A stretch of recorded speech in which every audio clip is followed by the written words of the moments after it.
দেখেন কুম্পু শিখে গেছি আসলে না, এটা হলো ফিলিপাইন যাতে নরম যাতে রাখ, যদি এটা যদি শক্ত যাতে রাখা হতো আমাদের তো ভাঙ্গে পা হাত পা। এই যে দেখেন তুলতেছি, এই যে একবারে তুলোর মতো নরম, যেটা বলা হয় নখ দিয়ে ছুলা যায়। এই দেখ আমার নখ কাটা, তারপরেও এই দেখেন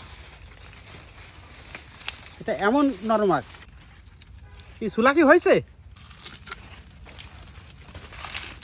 1 বছরের ফসল আল্লাহ দেশে, মাত্র অল্প কয়েকদিন পরিশ্রম করেছিলাম, সরাসরি বীজটা সংগ্রহ করেছিলাম, সরাসরি বীজটা সংগ্রহ করে নিজে হাতে লাগাই দিয়েছিলাম। তারপরে আর আসা হয়নি ভাই খেতে, বাড়ি থেকে ফ্যামিলি থেকে একটু পরিচর্যা করেছে। তা দেখেন আজকে সোনার ফসল আপনাদের বীজ দিতে পারতেছি আজকে। আমাদের এই বীজগুলো চলে যাচ্ছে সারা বাংলাদেশের বিভিন্ন জায়গায়।